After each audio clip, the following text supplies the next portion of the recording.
பாய் வீட்டு கல்யாணத்துலேயே பிரியாணி தாங்க ஹைலைட்டு. நிறைய மசாலாவோட பிரியாணி மாஸ்டர் சூப்பராக செய்வார். அதே அளவுகளோட 1.5 கிலோ சிக்கன் பிரியாணி எப்படி வீட்டிலேயே செய்யுதுன்னு பார்க்கலாம். Welcome to cook with SMS. Oil சேர்த்து ஆல் ஸ்பைசஸ் சேர்த்துக்கோங்க. 4 வெங்காயத்தை நீல வாக்கில் கட் பண்ணி வச்சுருக்கேன். அதையும் சேர்த்து நல்லா வதக்கிக்கலாம். இப்போ நல்லா வதக்கிடுச்சு. 4 பச்சை மிளகா, 4 தக்காளியை கட் பண்ணி வச்சுருக்கேன். அதையும் சேர்த்து நல்லா வதக்கிக்கலாம். இந்த அளவுக்கு நல்லா வதங்கி வந்ததுக்கப்புறம் 3 ஸ்பூன் இஞ்சி பூண்டு பேஸ்ட்டு சேர்த்துக்கோங்க.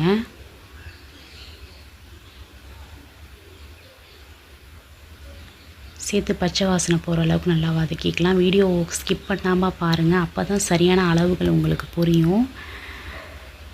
மல்லி புதினா சேர்த்துக்கலாம்.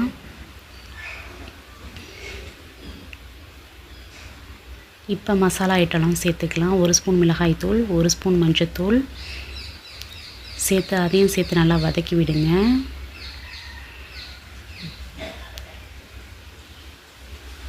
இப்போ 3/4 கிலோ சிக்கன் அதையும் சேர்த்துக்கலாம்.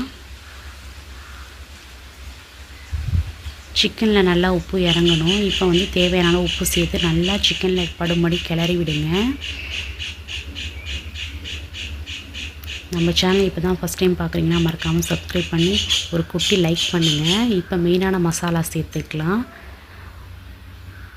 1 spoon mutton masala, 2 spoon biryani masala சேர்த்துக்கோங்க.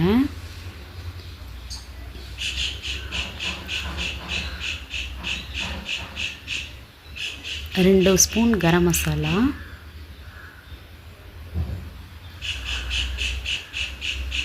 சேர்த்து நல்லா வதக்கி விடுங்க. இந்த அளவுக்கு நல்லா சொல்ல நல்லா வதக்கி விடுங்க. சிக்கனை இந்த மசாலா எல்லாம் கலந்து இந்த அளவுக்கு நல்லா எண்ணெய் பிரிஞ்சு வந்ததுக்கப்புறம் 1 ஸ்பூன் மல்லித்தூள் சேர்த்துக்கலாம். இந்த ஸ்டேஜில் தயிர் சேர்த்துக்குவோம்.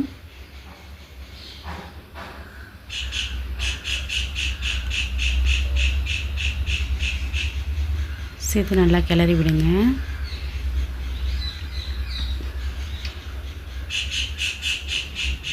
இப்போ நம்ம சிக்கன் வேகிற அளவுக்கு தண்ணி ஊற்றிக்கலாம்.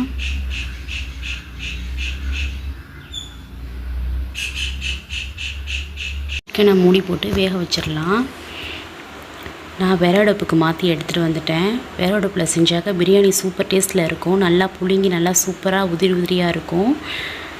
நான் 1.5 கிலோ அரிசி எடுத்து வச்சுருக்கேன். அதுக்கு நான் 3 படி தண்ணி ஊற்றிருக்கேன். ஆல்ரெடி அதில் தண்ணி இருக்குது, இது போதுமானது. இப்போ அரிசியும் அதோட சேர்த்து போட்டுடலாம்.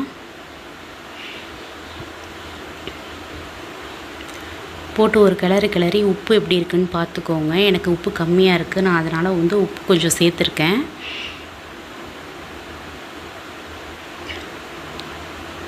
தண்ணி ஓரளவு இறுகி வரட்டும், அது வரைக்கும் மூடி போட்டுடலாம். இப்போ ஓரளவு தண்ணி நல்லா சுண்டி வந்துருச்சு. இப்போ கலர் பவுட்ரு, பிரியாணி தூள், லெமன் ஜூஸ் சேர்த்துக்கலாம். அந்த வீடியோ எனக்கு மிஸ் ஆகிடுச்சு, அதனால் உங்கள்கிட்ட நான் சொல்லிக்கிறேன்.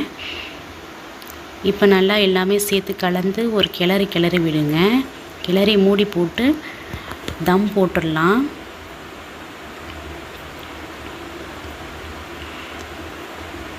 சூப்பரான பிரியாணி ரெடி ஆகிடுச்சு. வீடியோ பிடிச்சிருந்தா மறக்காமல் லைக் பண்ணுங்கள். நீங்களும் செஞ்சு பார்த்துட்டு கமெண்ட்